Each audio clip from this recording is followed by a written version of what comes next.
Welcome to the Run for God Run Club, where you will find God in a runner's space.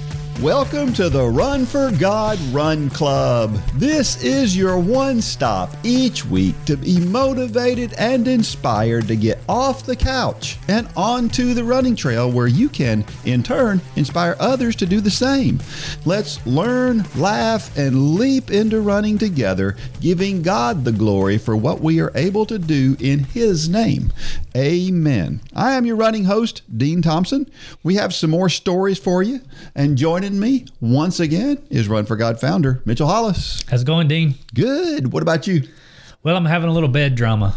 Have you? Yeah. That's Holly and I, we decided to get a new mattress. It's kind of that time where you get a new mattress, and I'm not going to name the brand, but it was one of the bigger mattress companies that you hear of, and I've always wanted one of these mattresses, and I got it. We got it last Wednesday, and the first night I knew this isn't going to work. Oh, no. It's just not for me. So we're having to get a new mattress and send the old one back. It's got that 100-night trial. So I tell people I'm having some mattress drama right now. Yeah. Kind of weird, but yeah. So I've not been sleeping good the past few nights. You know, I'm one of those people who can sleep. It doesn't matter. Well, see, that's Holly. I literally, at one point in my life, I spent probably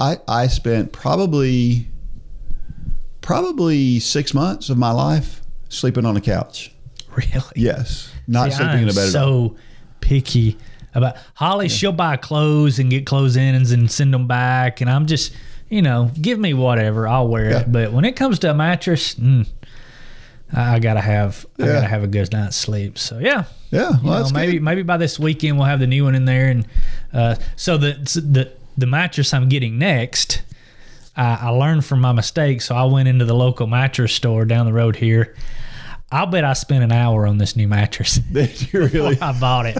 I mean, it was kind of probably almost awkward for the sales guy because I was just laying there talking to him, but I wanted to make sure because well, you get a little gun shy. You spend a lot of time on a mattress if you think about it. What, a third of your life? Yeah, it's true. Like that. It's true. Yeah. Anyway, it'll get better. It will. Yep. So let's talk about this week's sponsor. This is the Cates family. I love them to death. First of all, if you are a business out there and you want to support what Run for God does and allow us to support your business, send an email to runlanehollis@gmail.com and he'll get you all the information. But this week's sponsor is One Source Business Products. At Run for God, we like to do business locally when it's practical. And One Source Business Products is Dalton's only locally owned office supply company. If you're looking for office supplies, furniture, printing, janitorial, custom forms, or stamps, they've got you covered. The prices are right. That's why they compare and you save. Give them a call at 706-516-3900. Or if you don't live around here, check them out at onesourcebp.com. Again, Matt and Barry down there at One Source, just incredible people. They do all of our office supplies here at Run for God. And go check them out. Great people, great Christian folks. So thankful for all of our sponsors and what they mean to us. Yeah. Well, how about a Facebook post from last week? This one's really short, but it's a guy that everybody knows, George Williams. And he said he's feeling thankful at Warwick to Ephrata Trail. I'm not sure if that's the way you say that or not. Grateful that I was able to meet with the Norlanco/Victory Run for God Club for their 200th meeting this morning and get a nice, easy run on a beautiful day that the Lord has made. Hope everyone has a great weekend. 200 meetings. I think, isn't this Travis Hess's group? I believe it is. Yeah. Yep. And so 200 meetings, if they're doing it once a week, then they've been doing this longer than we've been doing this podcast. Yes. That's incredible. That's right. Yeah, we're on episode 112, and we've done one every single week for over 2 years now. Isn't that crazy? Yeah. Did you ever think it? No. When we started it, I thought this is interesting. We'll give this a try. Yeah, see how it goes. COVID shut us down right off the bat. And I was actually kind of reminiscing with one of our other sponsors just 2 days ago, Billy Barton, Dr. Billy Barton, dentist. And we were kind of reminiscing because Billy and I had dinner on Wednesday, March, I think, 8th of 2020.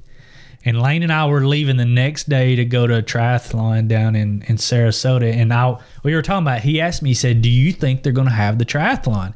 He said, I hear everything's starting to shut down with this COVID thing. We still didn't really know what COVID was at that time. And I said, oh, yeah, they're going to have it. This thing will pass. Little did I know, 3 days later, not only was Lane not racing, they did cancel the race, but the whole world shut down. Yeah.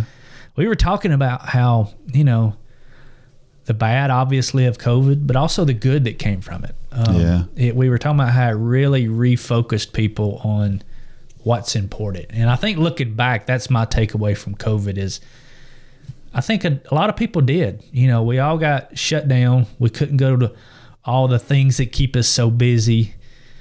We spent time with our family. And I think in a lot of ways, COVID was a blessing to many people. Yeah. It's...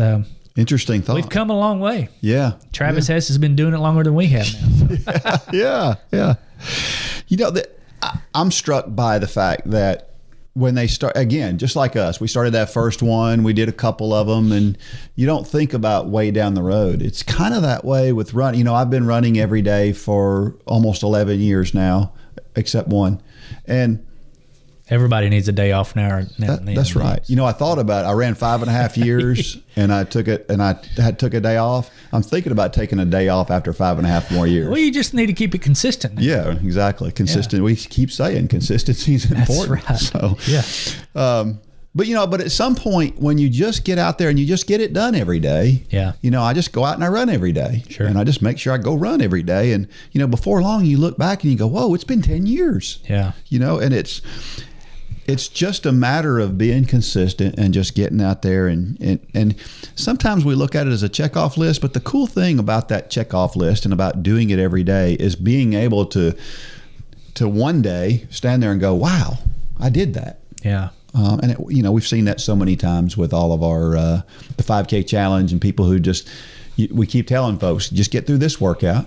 We'll worry about the next workout the next time you're supposed to worry about it. And then before long, you're to week 8 doing incredible things, and boom, you're a runner. Sometimes when you look at the mountain, it seems daunting. Yeah. But if you look at the next step, it's doable. Not too bad. Yeah. So, that's a good way to put it. Yeah. That's why back when we were training for I did the Blue Ridge Relay several years. And so we had to train on some mountains. Yeah. And because the Blue Ridge Relay is all in mountains. And I'll never forget, we used to meet. It was before daylight, like 5 o'clock in the morning down on Wallen Avenue, and we would run Mount Sinai, sometimes twice, up and back. And I'll never forget, it was always way better to do it in the dark. Because during the day, it was like, oh my goodness, some of those hills you can see for a long way and it looks straight up. But in the dark, you don't see that. Yeah. You just see what's right in front of you. So there's some life lessons there for sure. Yeah, there are.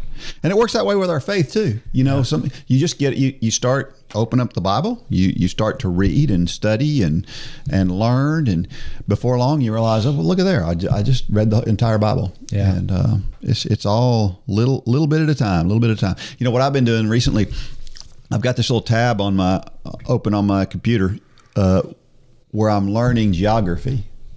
Just because I like to learn stuff, right? So I've got the map of Africa, and so I go through Africa, and what I have to do is the name of a country comes up, and I have to pick which country, where it is on the map. Do they do geography in schools now? I think so. I'm not sure exactly how. I'm not sure what it looks like these days. I've ran across some young people that make me wonder if they're really learning in schools. I mean, we had a young lady, we won't say her name, that was on the tri team at one time. She thought Canada was next to Florida. Oh my goodness. And then what was the other one? There was another one that's pretty bad that came from a young lady on your cross country team. And I'm wondering, I'm thinking like, have you ever seen a map?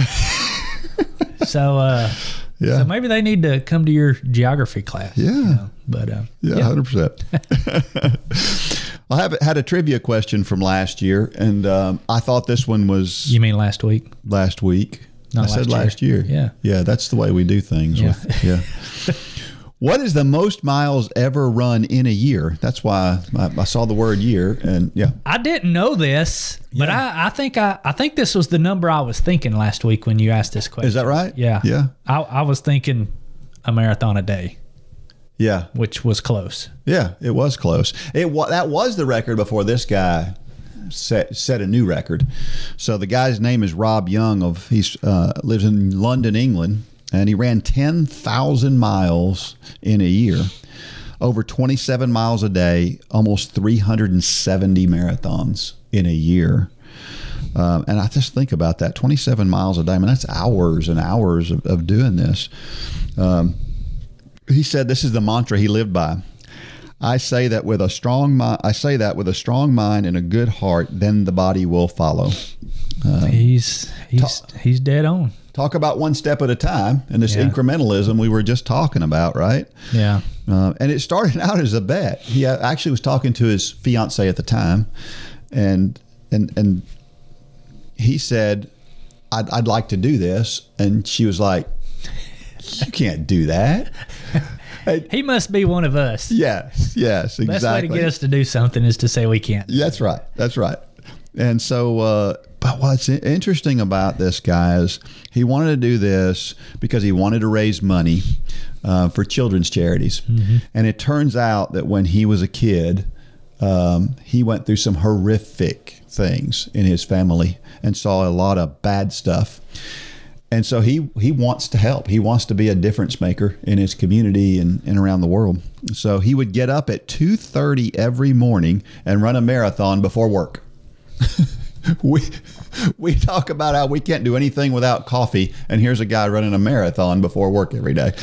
So did it say what kind of pace he was running? It did not. I didn't see that in your notes. No, there's nothing there about pace. But in the middle of this whole thing, he decided, well, instead of just getting up and running every day, I want to do something. I'll figure out another way to do this. So he ran this race across America. Race across the USA, I think it was called. And so in the middle of this streak, he did that race, which ran from like San Francisco to New York, or I don't remember exactly where it was, but I mean, gosh, I'm sitting here doing the math in my head. I'm a math geek. Yeah. If he ran 10-minute miles, that was 100,000 hours. Yeah. 100,000 hours of running in a year. Yeah. That's even more impressive than the 10,000 miles. It is. Just when you put it in that context. That's a good point. Wow. He said, since I was 10, I had always wanted to raise money for charity and for children in my position. And I had always wanted to do something long distance as well. So with the bet with my partner, it all clicked into place. And when he was a kid, I mentioned that he had gone through some horrific things. Daily beatings. His father was really, really bad. Just terrible things, being thrown downstairs in a suitcase. He saw assaults on his sister and his mother, and just awful things that his father did. And he said the last beating came when he was 6 years old, when his father tied a rope around his neck and hung him on an old-fashioned coat hanger near the front door. I mean, just horrible stuff. And here's a guy who took that. We talk about our stories and how important our stories are. And here's a guy who took that terrible experience and now is raising money to try to get kids out of those predicaments and those situations. And I just think it's really, really cool. He spent some time in the military there in England. He likes competing and did some triathlon and did some cycling stuff, some pro cycling stuff after he left the service. But he didn't like running at first, and he began to love running when he started doing these triathlons. And what he did was he looked at the community of running, like we've talked before about our Saturday morning family, right? Yeah. He saw the community that running provides. It wasn't the same as cycling. It's unlike any other community. Yes. And he loved the community of running, and that's what changed him and turned him into a runner. Yeah. So here's a guy who never liked to run. Is everybody out there listening? Mm-hmm. Those of you who are talking about how hard it is sometimes, this guy never liked to run, and the next thing you know, he's running 10,000 miles in a year. And they say that the Malcolm Gladwell gives the 10,000 hour rule. Yeah. I mean, he did that in like just less than a month. No, 100,000. No, that wouldn't. No, it's not. That's wrong. No, because it's not a mile an hour, so it's less than 10,000 actually. Right? Yeah. It would be less than 10 minutes. Okay, so it'd be 100,000 minutes. Yes. What does that break down to? Yeah. I knew that didn't sound right. Yeah. I was thinking, good Lord. There's more. I don't know there's that many hours in a year. But 100,000 minutes. Yeah. Divided by 60. So you can look that up while. Keep going. I'll figure this out. This guy, here's what's most unbelievable, I think, about this is that he had to take a month off in the middle of this. He somehow, for some reason, I can't figure out why, he started to develop a leg injury. Imagine that. I mean, you would think that there would be no injuries coming from 10,000 miles in a year. Anyway, he had some stress fractures, tendon problems. One of his legs had swollen to twice its normal size. And for 3 weeks, he stopped. So this included a 3-week time period where he didn't run at all.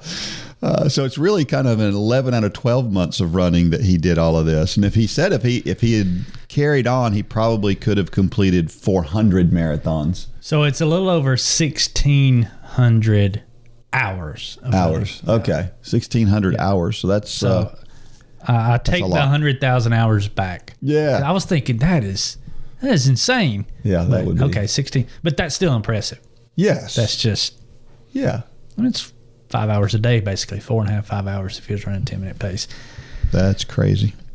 He said, after 4 weeks, your mind changes and adapts to the entire process. Your mind will tell you that you can do it. After that 4-week period, it will become a normal thing to do. That's why there are still 7 runners out in the race across the U.S. with me. This was while he was in the race, and they asked him some questions. And, he just said, after a while, your mind just gets used to the idea and you just do it. And that's kind of what we tell everybody. Whether you're in the 5K challenge or whatever it is, if you'll become consistent at something, then it becomes much easier. Well, it's funny you said that, and this just popped in my mind, but we see that so often with bad things, with people who deal with bad things. You hear people, well, I've just resolved it. They've been called overweight, and they've been called overweight for so long that they've believed it. Yeah. And they don't want to do anything about it. Well, that can also work in the opposite way. That's right. You run for 30 days and everybody just says you're a running man, and once you start believing it, the body will follow. Just like who said that quote? Was it this guy that said that quote? Yeah. I say that with a strong mind and a good heart, and the body will follow. Mm-hmm. That can work both ways. That can work against you. That's right. And take you into depression and all different kinds of places, or it can take you to the mountain peaks. And we can be purposeful about which direction we go. Sure. Because it's a decision. Yes. It's a decision which way to go. That's right. Yeah. So it's interesting. I'll leave it with this. One of the most interesting things I found about this, I saw a couple of pictures of this guy running, and he had on a kilt. So apparently the guy runs in a kilt, which I thought was, I don't know. I've never seen anybody run in a kilt. Obviously in the United States, that probably wouldn't go over very well. It's just not, but maybe there's a couple guys that cycle. I don't know if you've ever been out at the milkshake ride, but there's a couple guys, they'll put on a kilt after the ride so that they can change clothes. Oh, really? Undergarments and all that. Yeah. And, not be flashing everybody. So I don't know if there was some utilitarian issue for that, but I don't know. Yeah, but he was running in it. He was running in it. Okay. Yeah, so that's strange. Yeah, different. Maybe that's something that's popular in other parts of the world. Maybe you should buy you a kilt. I don't think I'm going to buy a kilt. A Run for God kilt. I think I'm going to skip the kilt. Okay. Running, I think, at this point. But, I'll try anything, but... we've got the new Run for God lady skirts out. That's kind of a kilt. Yeah, it is. Well, I shouldn't have said that. We're not supposed to be talking about that yet. Oh, okay. So, we don't have those. Nobody heard that. Well, we're in the middle of 10K training now, right? Yeah. For those who are on the Couch to Marathon journey. Several weeks in, people are sticking it out. I'm seeing the post. Yeah. Now, just remember, this is kind of getting into that 10K half marathon. It kind of gets into that no man's land. So that's where, this group really comes in important. Make sure you're talking things through with everybody, because when you get started in the 5K and then you get later in the marathon, you got all the excitement, but we kind of get into this. I shouldn't call it a lull. If you're on that Facebook group, you're getting plenty of motivation, but make sure you're staying plugged in is the point. Yeah, it's a good idea. We just talked about being consistent. It's a good idea. One of those consistent things is to get in that Facebook group. Yeah. And get a little daily dose of encouragement. Sure, because there's plenty of it. That's right. Yeah. Whether you're posting yourself or you're just reading other people's posts. Yeah. You can be encouraged by it. So. All right, so right here's where we usually kind of plug something that's going on in Run for God. And next Monday, May the 23rd, from when this podcast is airing, the USA gear goes on sale. This is once a year. One of my favorite shirts. I know I say you wear it a lot, but this is when we do the Run for God USA Stars and Stripes. We'll be putting it on sale before Memorial Day, and the sale we'll leave the cart open for 3 weeks. So you've only got 3 weeks to buy your gear, and you'll have it in time for the 4th of July, whatever 4th of July races you're doing. But we only do this once a year, and it's open for 3 weeks, and then it closes, and it won't open again till the next year. So keep your eyes peeled. Next Monday, the 23rd, you'll get all kind of emails and notifications about it, but make sure you get your gear. And let's see those pictures of you wearing it. Yeah, you need that for July 4th. Yeah, absolutely. Right? You get up early before the kids for your morning workout. Good morning. Wake up to a brand new day. Spend some time studying or reading your devotion. And pick up the kids each afternoon.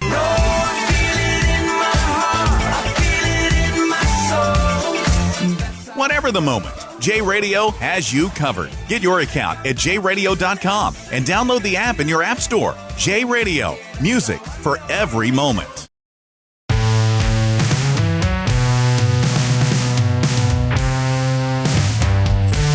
All right, we're back. And if you're not tuning in on Thursday nights, you should tune in on Thursday nights on Facebook Live. We have we just have a good time with whatever. A lot of times we're talking about aging, or we're talking about taking care of your feet, or we're talking about anything running related. And sometimes it's we bring that back to kind of a Bible study kind of situation.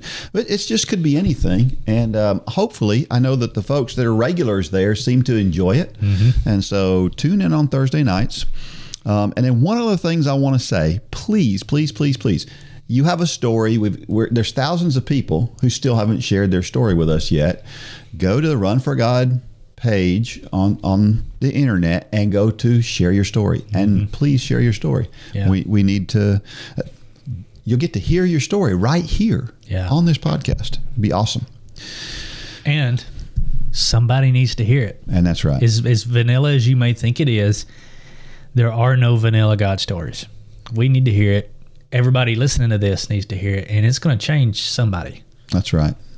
100%. I was reading about these 10K statistics. We're in the middle of the 10K portion of the Couch to Marathon, so I thought this was interesting. These were studies from 2018. I guess those 2018-19 were some of the more recent full studies they've done. There are about 1.8 million global participants in the 10K. In 2018. The average 10K time for women worldwide is about 1 hour and 14 minutes. The average 10K time for men around the world is about 1 hour. To place among the top 1% of 10K runners in the U.S., you would have to finish faster than 36 minutes and 37 seconds, according to Run Repeat. To place among the top 10% of 10K runners in the U.S., you would need to finish faster than 47 minutes and 17 seconds. So do those numbers surprise you at all as far as? Yeah, I think they surprised me the opposite way they surprised you. I would have thought the 10K, let's see, let me do the math in my head. I would have thought the 10. Well, no, I think I would have thought the 10K would have been a little bit faster, because I would think that the average marathon is probably 4.5 hours. Yeah, which is a 10-minute pace, which would make you think that the 10K would be a minute slower or something, which would put it, that would make sense. But I don't know. Average race times in general at just about all distances have gotten slower because more people realize they can do it. So there's more people participating in it. And I think that's a great thing. It's an awesome thing. Yeah. The more the merrier. Sure. All right. Have you ever considered how running or walking in the Run for God program might be connected to our marriages? This story is about that. It comes from Nancy Schmidt, and the story is called Restoration. My husband and I joined Run for God in January 2022 with the hope it could help restore our marriage. It was a rocky road, but we knew if anyone could fix our marriage, God would. The Run for God program would keep God in the center of what we were doing. I started training, but my husband did not. Then I contracted COVID and was pretty sick. Needless to say, this stalled my progress. I began training again, but really wanted to quit. Thanks to Team Coolidge and their encouragement, I kept going. I had never run before in my life, and I am 61, so it was a rough go. Everything hurt, but I kept going. Unfortunately, my husband did not train with me, and I felt alone. Through all of the training, I didn't feel that God was bringing us back together. Oh, but God, He never stops working. Even when we couldn't see it or feel it, God was in the background mending things for us. Even in the weekend of the 5K, I was still feeling very alone at this challenge. But the night before, some of our group met in the park. Something changed in those moments in the park. I ran the 5K most of the way and finished the race. My husband finished his walk too. A shift in our marriage took place that weekend. God calls us to finish the race before us. Life has great big challenges, but God is so much bigger, and He will heal and restore us.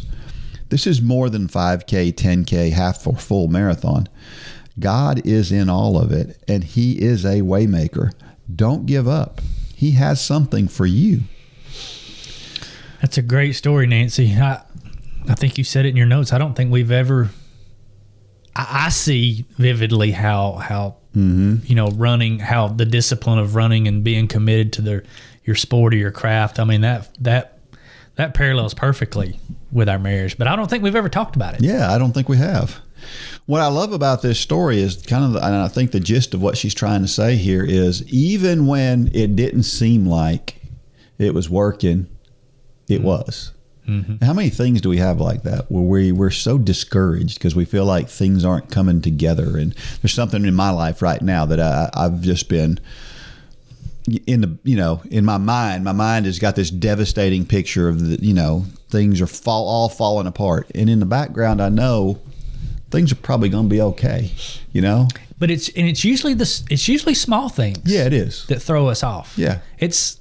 My brother and I had a conversation yesterday. We were talking about in kind of my construction side of my life. We were talking about how, so much of the drama from the day-to-day office and things like that, it's small things. We can come in and get these huge, big, colossal decisions made, but so many times we'll get hung up on the little bitty, what somebody in the office said or what somebody in the office did, and it will absolutely derail us. Mm-hmm. And we were talking about how we got to keep focused on the big things, because the devil many times will try to throw us off, not with the big things, with the little things. He'll pull us down in those weeds and just derail us. But even during those little dramas or the little things or this wasn't a small thing in her case, but God's always working. Yeah. God is always working, even in the background. Yeah. And sometimes those are temptations that are being thrown our way, but sometimes those are tests. Yeah. The devil's the tempter, God will test. And sometimes those two things can look very similar. Yeah. And we've got to we've got to get through both of them. And we have to trust that God is working in the background, kind of the way she talks about this, how it all came together in the end. I remember my youngest son, Caleb, when he was, he was 2 or I don't know, whatever age he was, where we were teaching him how to count. Right. I could not get that kid to count to 10. Now, everything else showed me that he was a very intelligent young boy, and I could not get him to learn how to count to 10. It was so frustrating. And I remember very vividly us walking upstairs and trying to count the stairs and him not being able to get to 10. And then all of a sudden he went from he couldn't count to 10 to he could count to whatever number you wanted. He could count to 100, like overnight. Like it was really overnight. All of that stuff in the middle, all of that time that we talked about it, it was all soaking in. And then it all just came together and clicked all at one time, sort of like this whole Run for God thing did for this couple, right? Yeah. Hebrews 12, 1 through 3. Therefore we also, since we are surrounded by so great a cloud of witnesses, let us lay aside every weight and the sin which so easily ensnares us, and let us run with endurance the race that is set before us, looking unto Jesus, the author and finisher of our faith, who for the joy that was set before him endured the cross, despising the shame, and has sat down at the right hand of the throne of God. We talk all the time about how many times have we done this verse? In 112 episodes now, I bet we've had this verse no less than 20. Yep. Probably. I'd guess. And how every time we read it, God says something different to us. Well, last night, as a family, we're going through Mark right now. And just last night, we read Mark 14. It was where Jesus goes into the Garden of Gethsemane. And it really hit me. What stuck out in this verse here for me today was who for the joy that was set before him. Jesus prayed twice in the garden, God, take this cup from me. He did not want to do that. Jesus was fully human and fully God at the same time. So the fully human side was saying, God, I don't want to do this. If it's your will, please take this from me. But ultimately we know God's plan was for Jesus to die on the cross. Jesus knew vividly. He was God. He's omnipotent. He knows everything. He's omnipresent. He's everywhere. He knew what was going to be happening in the days to follow. Think about the joy that he's talking about. What kind of joy drives you to be beaten, mocked, and nailed to a cross? It must be some kind of joy. Yeah. And so Jesus walked this earth to be an example for us. But so many times when things get hard, not only do we pray for God to take it from us, but if God doesn't answer our prayer, many times we'll take things in our own hands. Yeah. Jesus could have said, nope, I'm not doing it. Yep. But he was obedient. And that's just what stuck out to me here was who for the joy that was set before him endured the cross.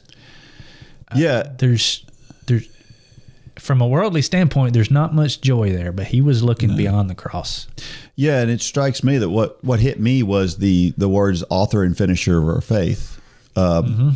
Jesus knows there's a story written.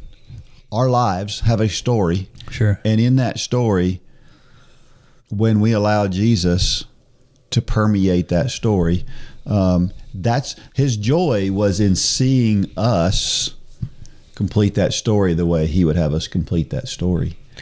And that it's not finished. In some translations it says the author and perfecter of our faith. We've talked about this. Yep. Not the author of our perfect faith. That's right. The author and perfecter, it's an ongoing process. Yeah. And it's just with Jesus. It wasn't finished until Jesus said it is finished.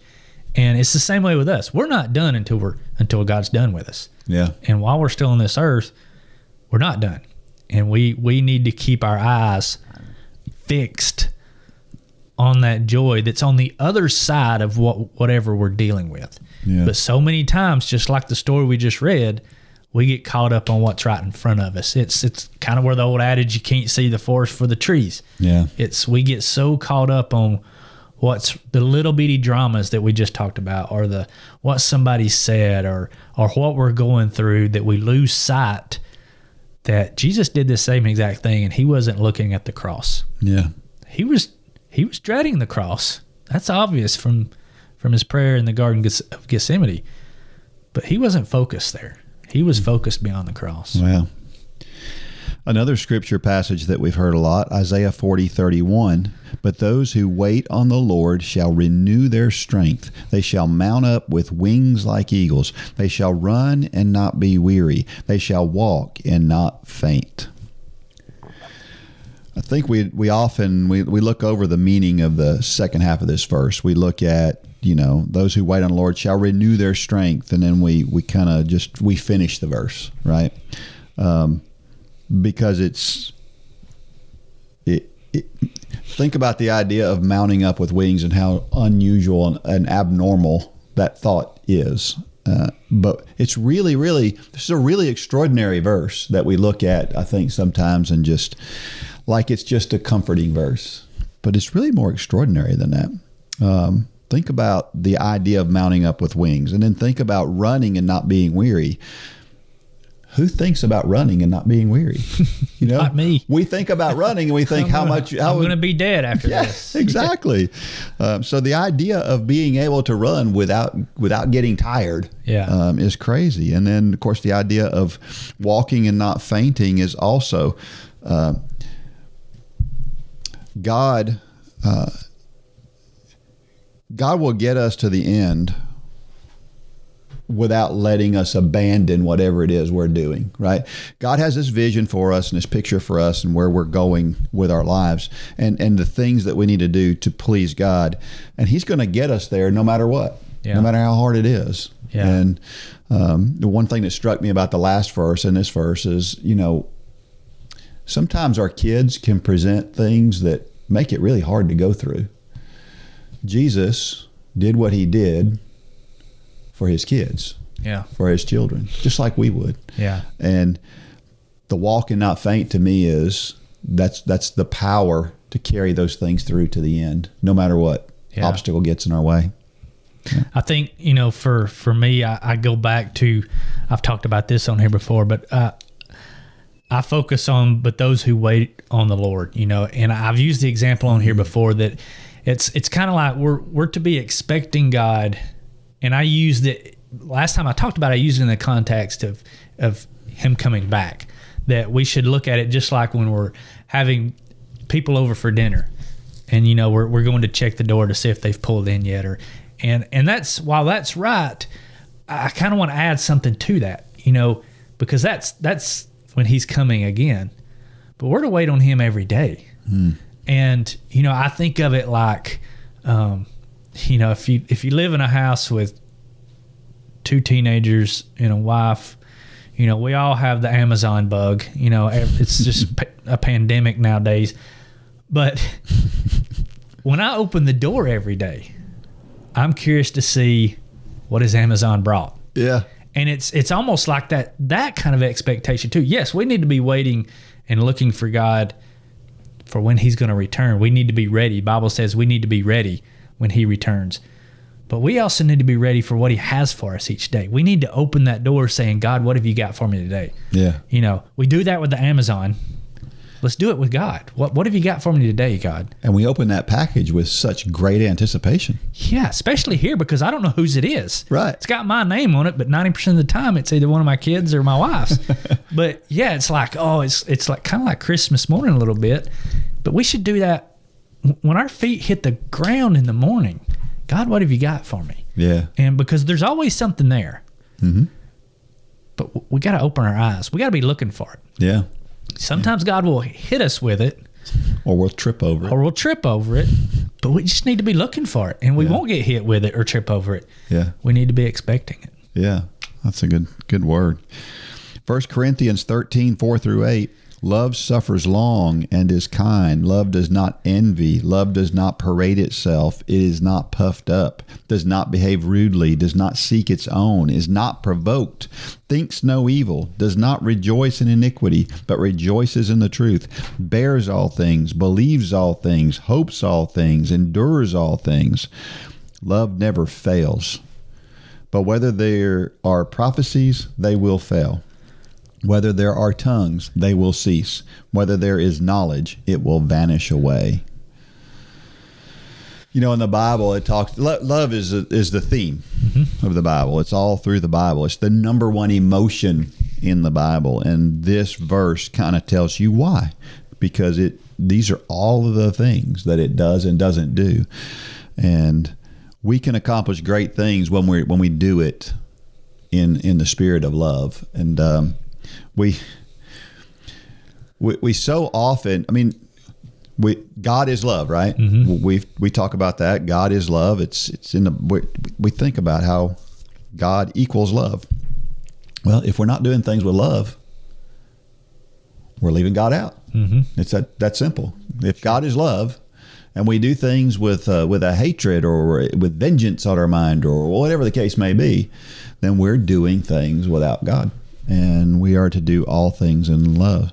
And that's hard sometimes, because there's so many times that we have something that we want to get angry about and we want to get frustrated about. I was mentioning before, you know, from a coaching standpoint, struggling with some recruiting things at the moment. And it's real easy to get so frustrated at that and to lash out but God wants us to be patient, wait, and he wants us to do things in a way that presents our Christian faith, which is love, which should be love. That's what we should be presenting to the world. Right? Yeah, if you can keep this verse on your mind at all times, and you can look through every decision you're going to make through the prism of this verse, man, what a difference it would make. But so many times I'm sitting here and I'm convicted reading it, because I can think back in the past week when I have done the things that it says love is not. Yeah. He says what love is, but he also says what love is not, just to be clear in case we're not listening. Yeah. And I look at the things that he says love is not, and I think, I did that. I've done that. Yeah. And it's very convicting, which is a good thing. Yeah. Wow. We always think about this verse in the context of at a wedding. This is an everyday verse, isn't it? Well, I grew up, and when I grew up, my house was a very interesting place to grow up. Now, my parents loved me. They did a good job loving me, but my father never ever displayed love at all to neither my brother and I nor my mother. It just wasn't something he did. And my mother was the exact opposite. My mother was one of those who you're pushing her away all the time because she's always one. Mom. Yeah. And so it was mixed up. Sure. To grow up with that. And so how do you, when you have that kind of a mixed up message coming through to you, how do you figure it out?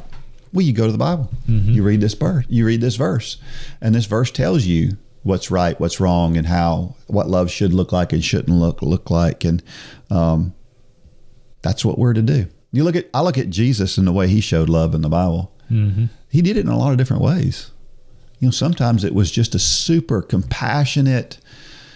I just love you, like your mom does when she just wants to pick you up and just hug you. And then sometimes he did it like my father would do it occasionally, and be very direct and say, "You're not going to do that anymore," because he knows it's good for us. Yeah. And there's lots of different ways to show love.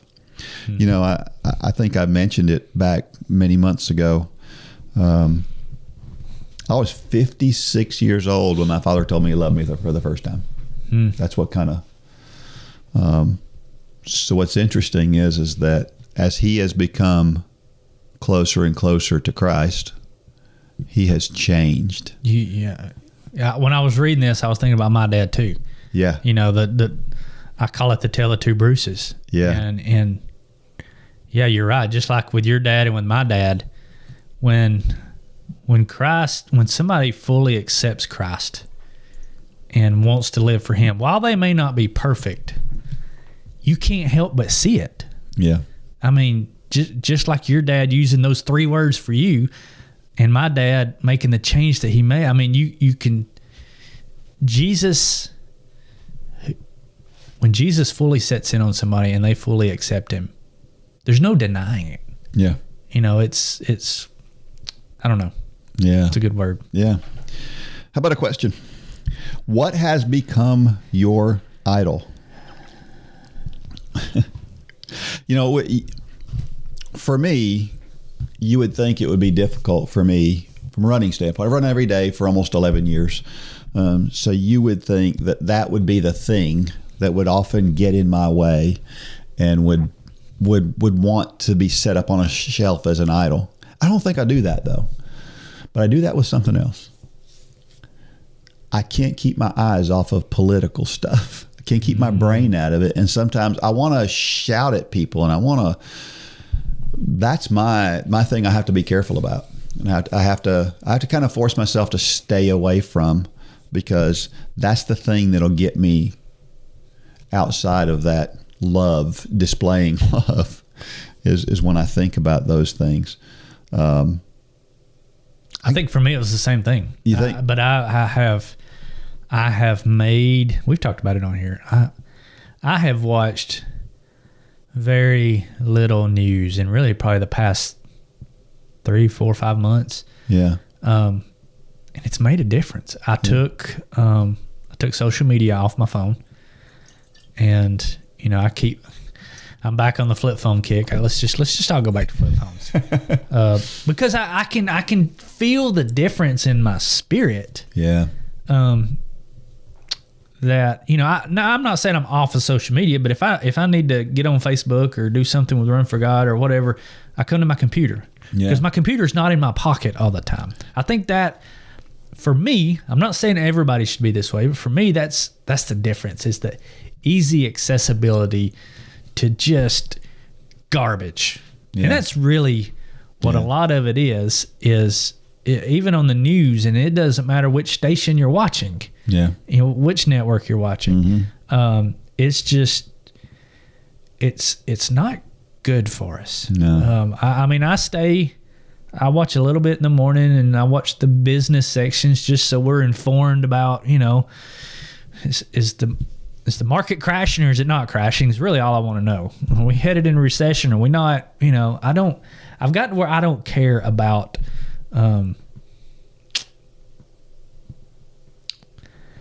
politics. Yeah. I mean, I do care about the economy, but the political side has just gotten so out of hand, and it's that way on both sides. It is. Yeah. What's interesting today, I think, because I remember when I was a kid, there just weren't that many things to distract you. The news, when I was a kid, you 3, 9, 12. Yeah, that was it. And then, and it was only it was a half an hour time period until you got to Sunday, and you could watch 60 Minutes. You just didn't have that much of it out there. And now everything is right there at our fingertips all the time. And there's some that's good for a lot of reasons. But back to when I was a kid, the things that really got in your way were big things like substance abuse and, just major things that warp your mind. And these days there's so many tiny little things that can demand our time and can get us off track. Games. Mm-hmm. How many gamers do we have? Mm-hmm. I'm not throwing stones, if you like to play games and that kind of thing, and that's all great. But how much of your time does it take? Yeah. And how much of that is, because anything that takes up more time than God does is a problem. Yeah. I mean, some people will put themselves on a pedestal higher than a gamer because they're politically educated, but it can be just as damaging as the gaming. I mean, we've talked on here about inputs before, and I'm sitting here looking at our mic input right now, and there's 4 inputs into that box right there. When I was younger and when you were younger, we talked about 3, 9, and 12. Really, those were the only media, and you had the radio. So there were 4 inputs into our lives. But now, it looks like we're at a rock concert with the board, and there's 47 inputs in the back. That's true. That's what's being plugged into us right now. And sometimes we got to start yanking some out and getting rid of some of the inputs. And if that means you need to turn the news off, turn the news off. If you can't turn the news off, get rid of your TV. Yeah. I would sit here and say in past podcasts, I don't like social media on my phone all the time. Well, guess what? I would say that, and I would get off of here and I'd go check Facebook on my phone. Yeah. For me, I had to take it off. Yeah. And this isn't the first time I've taken it off. I'll be completely transparent. Yeah. I've put it back on before because I think I need to do something. So I'll put it back on, and we got to get rid of some inputs. 3, 4 inputs into you. But right now we've got so many. Well, and the sad part about it is it reminds me of, back when they discovered, about cigarettes, how they purposefully made cigarettes addicting. Sure. Right. At some point in time, they made that decision, and they didn't really talk about it, but it was there. Well, now that's how it works with things like, I saw a story on the app TikTok. Mm-hmm. TikTok's algorithm is made purposefully to try to get you addicted to watching those videos on TikTok. Whatever gets those endorphins going when you watch those videos, it just gives you more and more of the same. And it's really, really good at it. And so it's actually harder now to stay away from those things, because back then, the news was just the news. It was here. Let us present to you what the news is. Right. Now it's the news, and let me see how I can get you addicted to keep coming back for more. Right. Yeah. Yeah. And there's people out there who will say that we're conspiracy theorists for saying that. It's not true. I'll tell you how I know that I needed to take social media. And the only 2 social media apps I had on my phone were Facebook and Instagram. I'll tell you how I know that what you say is true, because it's the feeling I had when I went to delete them. Yeah. I was anxious about it. I was thinking, is this the right thing? My heart rate probably went up. I probably perspired just a little bit because I hit how you hold it down, you hit the X, and it says, "Are you sure?" Yeah. And I was like, oh, do I really need to do this? Yeah. Go watch the documentary Social Dilemma. Yeah. All of that is true. Yeah. Did they stretch some things? Maybe. I don't know. But it's true because I have felt it myself. And I'm sure everybody listening out there, if you thought about deleting whatever your favorite social media app off your phone, how does that make you feel? That'll tell you probably whether you should do it or not. It's no different than you mentioned that, we should think that running would be your vice. Mm-hmm. But you've made the comment, the day you missed one day of running, it didn't bother you. Had you just been in knots about that, then that would probably be a sign that maybe that's too much for you. But you didn't, and that was a good thing. And some people can probably delete an app from their phone, and it's no big deal. For me, it was a very big deal, which just gave me all the more reason to do it. Yeah. But we all have those inputs in our life that we get real anxious about getting rid of them, and that's probably a good sign that you need to get rid of them. Yep. Another question. What does God want you to learn from this experience? And I assume she's talking about the Run for God classes when she says that. But it can be applied, I guess, to running just in general and how we feel about it.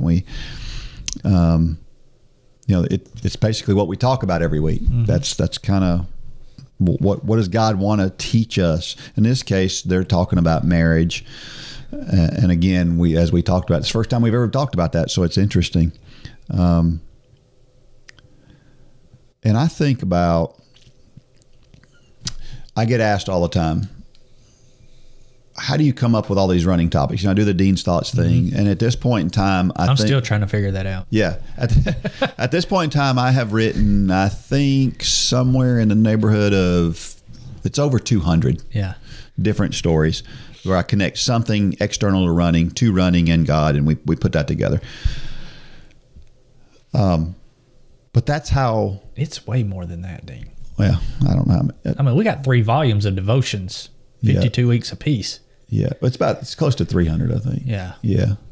But I think about it like this. We can look at a sunset and think, wow, that's beautiful.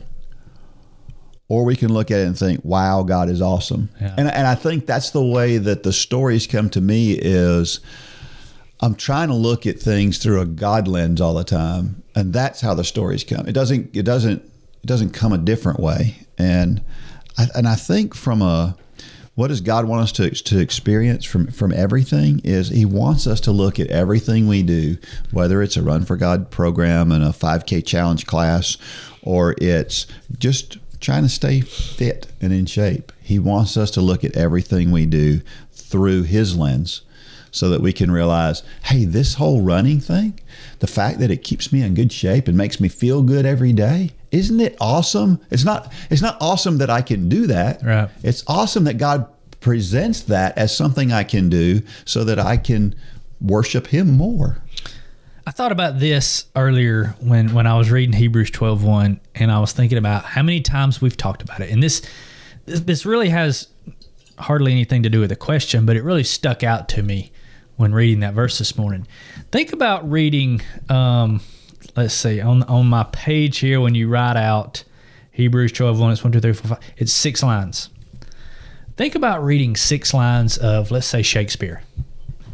How many conversations can you have about 6 lines of Shakespeare?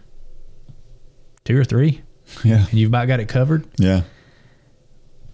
This is where Scripture is different than anything else, and it's proof that it's living, because how many times have we talked about Hebrews 12:1 and none of the conversations are the same? That's right.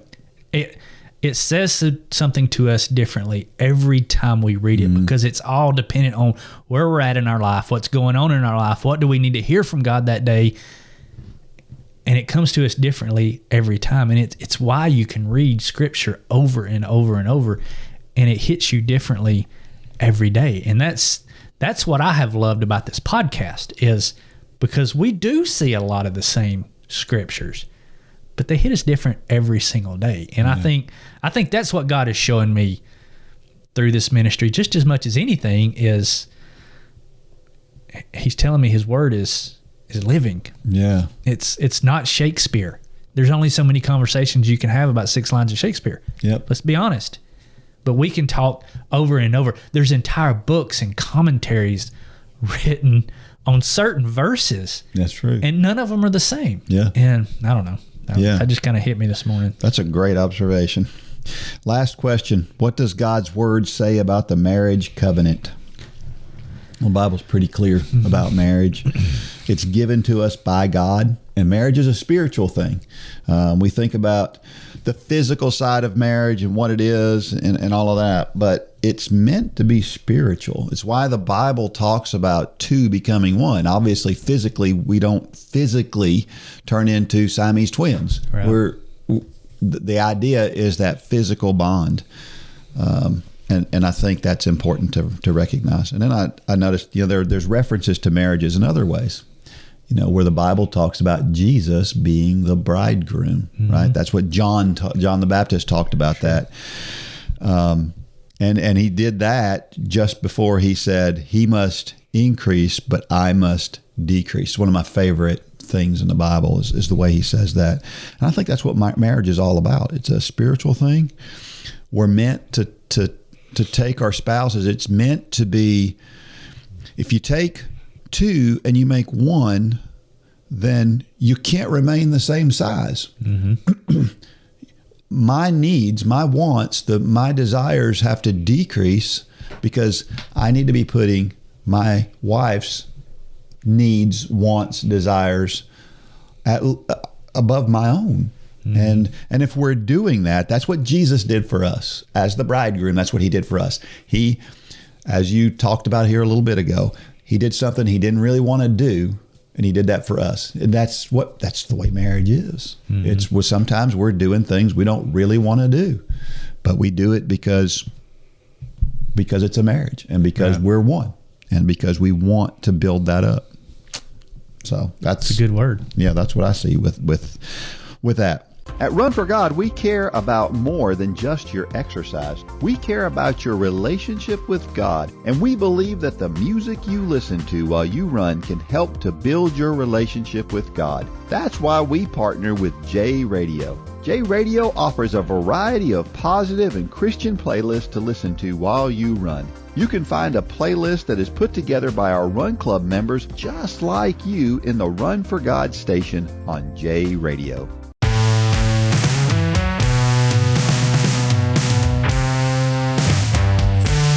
All right, we're back. How about we talk about iron and its relationship to our training? I saw something recently where they were talking about iron, and somebody had posted a message about how they were struggling with their iron. And when we think about iron, when you go to the doctor, they give you a number and they say your iron level is 14. What they're talking about is hemoglobin, right? Sure. For men, the average range, the normal range is from 13.2 to 16.6 grams per deciliter. For women, it's 11.6 to 15. And it's important to have the right levels of iron in our blood, right? Right. Why is that? It's what keeps us going. It's what keeps us from crashing. Yeah. It's what keeps us upright. Yep. What it's doing physically is it's delivering oxygen to our muscles. Sure. Well, if we don't deliver oxygen to our muscles, they can't work. They have to have oxygen to work. And if we don't have enough red blood cells, our hemoglobin level is low, or iron level is low, then I've always compared it to it's a different kind of fuel. You know, we usually think of food as fuel. But you can have all the food in the world. If you don't have iron, you're going to run out of gas. Yeah, literally. But all iron is not created equal either. There's two different kinds of iron, which you'll touch on, and maybe we'll talk about more next week.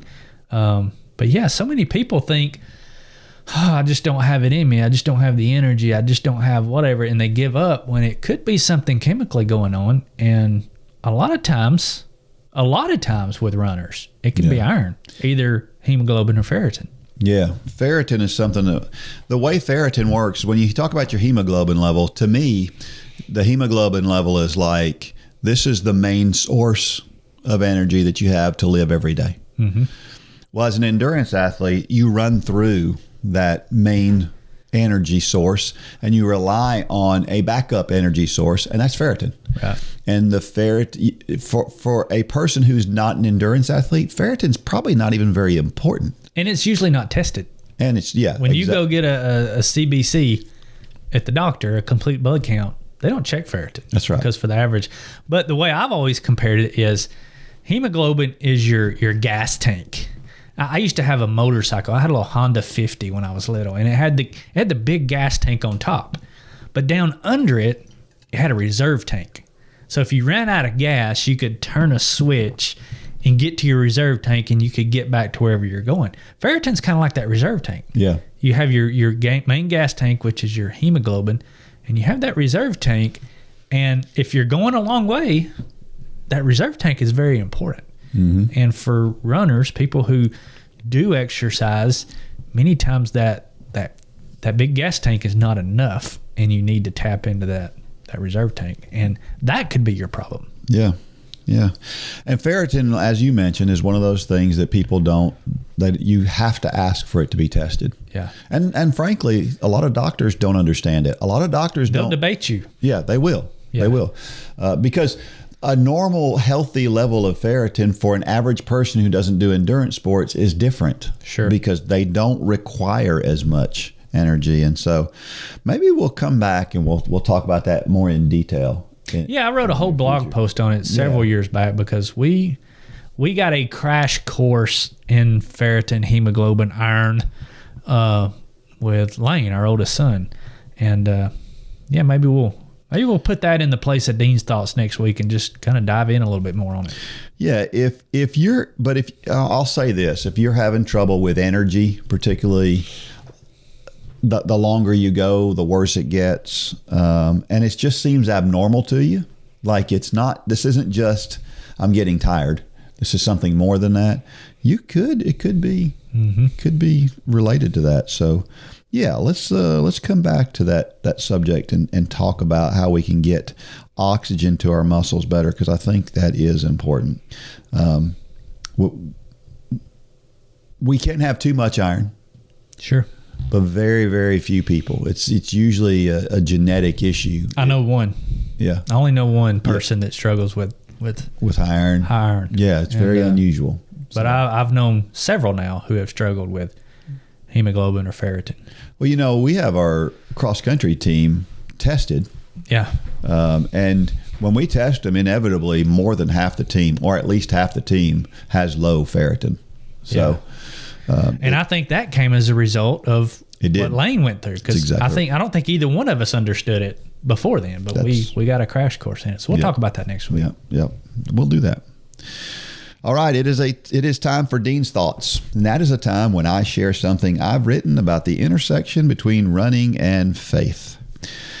They say the definition of insanity is doing the same thing over and over and expecting different results. Well, here is a different way to put it. This one is called Old Keys Won't Open New Doors. Okay, picture this. You purchase a new car and you finish all the paperwork. You're thinking about the old car you traded in as the salesperson walks you out to your new car that you're about to drive off the lot. He hands you the keys to your new car and you say, "Oh, no thanks. I've already got a set of keys from my old car." It sounds silly, doesn't it? There's a saying, old keys won't open new doors. Yet I submit to you that the scenario I described above is how many of us often handle issues, including running. Whether you're a new runner or walker, or someone who is trying something new with your running or walking, you can't use old methods to get you to the next level. You have become mentally tougher. Don't fall back on weak arguments for not trying something new. Those keys are different now. When it comes to trying something new, you're not opening the door to a 2007 Honda Prelude.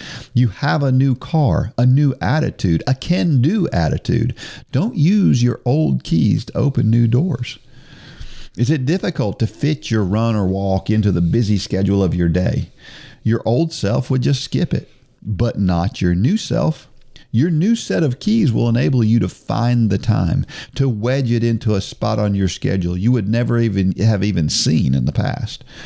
Open the door to your new habit with those new keys you now carry in your pocket. If you wake up one day with knee pain, the old you might have given in to being sedentary until it feels better. The new keys open up an entirely different reality. You now either get to the root of the problem and begin rehab, or you find a cross-training activity to replace your running. After all, you're driving a new vehicle, one that is not content with that sedentary lifestyle anymore. Drive your new car with the attitude that a new car brings. There are countless other examples, but you get the point. 2 Corinthians 5:17 says, "Therefore, if anyone is in Christ, he is a new creation. Old things have passed away. Behold, all things have become new." Once we accept Christ as our Savior, we have a new set of keys. Our old ways of dealing with things just don't work anymore. Our entire mindset has changed. Well, what does that look like? Galatians 2:20 says, "I have been crucified with Christ. It is no longer I who live, but Christ lives in me. And the life which I now live in the flesh, I live by faith in the Son of God, who loved me and gave himself for me." Our new keys will help us to do things that please God because we understand all that he has done for us.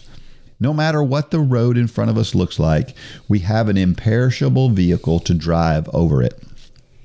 The next time you're tempted to give up, remember, you're a new creation. You have given up your old keys and you have a new set of keys in your hand that will open new doors. Whether we're talking about running or any other aspect of life, that new vehicle will take you to pretty amazing places. Enjoy the ride. That's a great story, Dean. Yeah, we have to look at things differently as things change and as we become better Christians, as we become better runners, well, no matter what it is, things change and we have to. And for some of us, for me, for example, as I get older, I realize things change, right? And maybe it feels like I'm getting keys to an older car sometimes. That's what I was sitting here just thinking. But sometimes the keys look old, but they're really brand new. Yeah, but it's just something that we have to realize that things change. Yeah, and I think what was kind of jumping out to me as you were reading that is sometimes we got to remember that other people's keys have changed. Yeah. So many times we tend to put people in the box of old keys. Well, that's the way they've always been. They're not really changing. Well, Scripture says they are. If they're in Christ, they are a new creation. But so many times we look at people with a doubtful eye. Now, you got to be careful, but we need to give people the benefit of the doubt. If say they were a party animal when you were younger and you knew them as this way and they come to you and obviously something has changed, but we tend to doubt. Yeah. And we shouldn't do that. And the only reason I'm thinking that is because I've got somebody on my heart right now when you were reading that, and they're not the same person they were in high school. It's obvious, but my mind still tends to go back to high school sometimes, and that's not fair to them. Yeah, and past that, if we have the same expectation of people, I'm thinking of somebody that we were just praying about just 2 nights ago that has been a difficult person. That person has been very difficult, and the initial response is, well, that person's getting what they deserve. And that's a terrible thought. And instead, we've refocused that and said, because Lord help us if we get what we deserve. That's exactly right. Yeah. But instead we thought God can do amazing things, and He can. And He can take that person's heart and can change it. And maybe the difficulty this person is going through is going to help her find where that direction is that she so desperately needs to find. And so, it's not just Christians. It's sometimes people just need to find the new keys. Yeah. And we can help them do that, I think, sometimes. And one of the things that I've noticed too is we have to unlearn old things, kind of along the lines of what we were just talking about. It's not just a matter of learning new things and using our new keys for the new thing, but it's getting rid of those old. You mentioned deleting the app. It's getting rid of the things that get in our way. And sometimes it's hard to figure out what those things are. Sometimes it's hard to see that we need to delete that social media app, isn't it? Because it's right there in front of us. And we've mentioned before about social media is a good example. There's some good things in social media. You follow some, if you're on Twitter, there's some people on Twitter who are great inspirational people who will tweet something every day that's a real encouragement, and it's great. And then there's others. Yeah, but so many times we'll say, well, yeah, that person's on Twitter and that's why I'm on there. But what else is it causing us to do? Is listening to that person pulling us away from God? And that can be just as destructive as doing something you shouldn't be doing on Twitter. I mean, the Bible's clear. If your hand causes you to sin, cut it off. Yeah. If your eye causes you to sin, pluck it out. I mean, those are not literal, but that's telling us that if it's pulling you away from God, then get rid of it. Yeah. For me, it was getting it out of my pocket. I'm still on Facebook. I still look at Instagram every now and then. We use it for this ministry. But I can't have it in my pocket all the time because it was causing me to sin. And I'm not saying sin in some crazy way. I'm saying it was taking my attention away from the things that are important in my life. Number one being Christ. Number two being my family. And when I'm sitting somewhere and my wife and 2 kids are right in front of me and I'm thumbing through social media, that's a sin. Yeah. Because it's pulling me away from what's right in front of me. Yeah. And we shouldn't be doing that. And that's like I said, just leave your phone in the car next time you go into a restaurant so you can't be looking at it. Yeah. And then look around. Yeah. That's all you see. You're right. I saw a father and daughter at breakfast not too long ago. They never said a word to each other. Wow. And so while it is good, so many things, so many idols are good things. Running is a great thing. Running becoming an idol started this ministry. Yeah. We've got to throttle it. We've got to know that we've got new keys, and we don't need to put those new keys into old cars. Just like we don't need to put old keys in a new car. So many times we've got Jesus, but we're going back to that old whatever. So I don't know. Yeah, you're right. That's a good word. Do you struggle with motivation to exercise?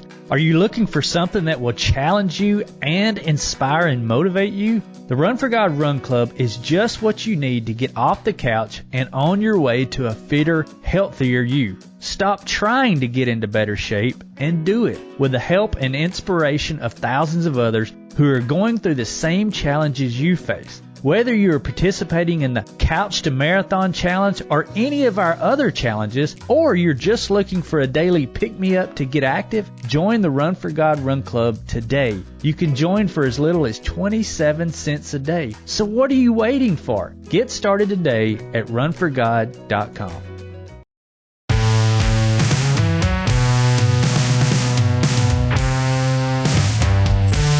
All right, we're back. Somebody asked me through email the other day about doing a hill workout on a treadmill. I don't know that I'd ever really thought about doing specifically a hill workout on a treadmill, but it was a pretty good idea because, a lot of people live in places where it's flat and they don't have hills. And so the treadmill is a good way possibly to replicate hills. And so it's not a bad idea. I would think that if you want to do that, if that's kind of you, or maybe you live in an area where you don't like the hills outside. I don't know, but whatever they can. Maybe it's dangerous in the area where you're at or whatever. I would think you could put that grade on. Wouldn't you say 6 to 8% would probably be about right for a hill workout? Yeah. I'm thinking about Holly right now. We have a treadmill upstairs, and she's constantly going up and down. Yeah. I've walked in before, and she's been on 11. She's holding on. It's so steep, but that may be a little excessive. But yeah, it's the same benefit. Yeah. Mix it up, and that's always good. Yeah. So there's an idea for you out there. If you want to get in those hill workouts and want to do it in a different way, it's not a bad idea. So this past week, we had a track meet where a guy named Arian Knighton. It was incredible to watch it. 18 years old. I didn't watch it. 19.49 for 200 meters. That is crazy. It's the 4th fastest 200 meters of all time. Yeah. He's way faster than Usain Bolt was at the same age. And this guy looks to be, by all appearances, the next superstar in sprinting. And I love... Where's he from? He's from the United States. And he doesn't look like a sprinter. Most of the sprinters, they have broad shoulders. They're big like guys. Yeah, they usually look like football players or something. This guy, he's lanky, thin. He just doesn't really look like. Looks like a distance runner. Yeah, he does. He does. He probably looks like an 800-meter runner. That's what he looks like. But boy, he can run. He can run. He's still not. He hasn't graduated high school yet, and he's the 4th fastest 200-meter runner of all time. That is crazy. Insane. But we've seen it before. A few years ago, Noah Lyles we thought was going to be the next big thing. He was going to be great, and Noah Lyles is good, but he hasn't been this good. And so it's interesting to see what happens going down the road. Sha'Carri Richardson's another one.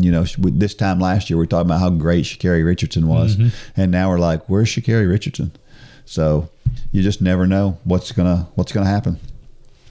Tons of major meets recently. The Penn relays were this past weekend. The Drake relays were this past weekend. These meets, they've been around a long time. They carry with them great tradition, and it's so much fun. I love to follow those things. They were supposed to be going for the 4x1 mile world record in this meet. And one of the shoe companies had sponsored the race to try to get that to happen.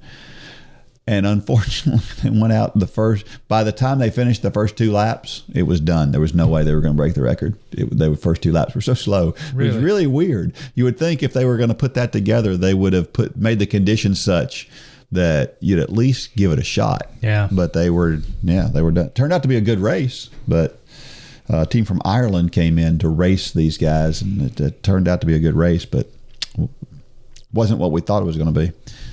And then another big professional guy, Eric Sawinski. Most people don't know who Eric Sawinski is, but he just ran a 800-meter race in under 150. Now, why is that impressive? What's impressive about it is it did it for the 200th time. 200 times this guy has run under 150 for 800 meters. That's incredible. How old is he? He's in his 30s. He's on the downside of his career. He'll rabbit a lot of races, but he's obviously a great runner, and I just think that's amazing. 200 times, it's got to be a record. And then of course they had the Kenyan Championships, and Timothy Chariot, who we've talked about before, he's a big. He won the 1500 meters in the World Championships and finished second in the Olympics, and great. Well, he runs up leading this race for a good portion of it, and then fades to 6th in the final straightaway. Winds up finishing 6th, and but I heard that the reason why he did that is because this meet was going to determine. This was the Kenyan Championships. They were going to determine who was going to be in the African Championships, and very often these guys who are big names like Timothy Chariot will allow other people to win so they can represent Kenya in the African Championships. And I thought, well, that's kind of it puts a whole different light on what happened there, right? Because it's like it did look like he backed off over the last 100 meters. Yeah. And so I don't know if I like that or I don't like that. I'm one of those guys. I like to think that if you're going to race. Yeah. But, you know how I think about that. Yeah. If you're going to do it. Yeah. So all of that, I say all of those things. We talk a lot about professionals and how they're running and these big meets and things like that. And I know some people probably think, why should I care about what these professionals are doing on the running scene? And I think that the more that we talk about those things and the more interested we become in watching track meets and watching the Boston Marathon on television and those kinds of things, I think the more opportunities that come with the sport in general. Sure. I think it's helpful to us at Run for God if people know more about the sport, and they can only know that if they see it. Well, you're getting invested in your craft. Yeah. I don't watch all these meets. I've been pretty clear on that, but I like hearing each week that you've watched it, and I get the highlights. You're my highlight reel for the week's track meets. But yeah, I mean, the more people get plugged into the sport, not only is it good for them because it helps to motivate you, but it's good for the sport. Yeah. And it's kind of fun to watch people run hard. I don't know how many times I've heard somebody come away from their first high school cross country race and go, wow. It's just running, but then they go watch these kids just absolutely bury themselves trying to run hard, and it's inspiring to watch. We coached a junior triathlon team for years. How many parents did their first triathlon during that time? That's true. A lot of them. That's true. Because it's infectious. It's not just a sport. It's something that it's inspiring. Yeah. And people want to do it, and they become better for it. And yeah, you're right. 100% for sure. All right. How about a trivia question for this week? I don't know if I've ever asked this question before, but I know this one. But I don't know how I knew this one, but I'm 90% sure I know this one. All right, here's the question. Name the popular book on running that was authored in 1977 and is credited with starting the running boom in the United States. And then name who wrote it. So 1977, I don't know the name of the person that wrote it. There was a big book that came out that really was huge. It was huge. And yeah. Let me give a hint and you tell me if I'm right. Okay. CBR. Yes.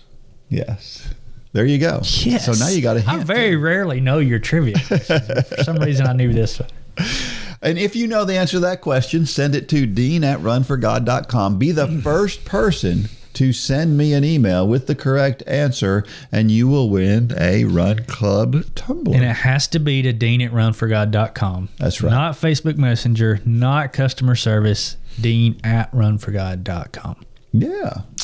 And you get this nice tumbler you can drink your coffee in the morning. Yep. Every morning. You can get inspired by looking at the Run Club logo. Sure. Yep. All right. Every week I share a reason why running is so awesome. And this week it is running is family friendly.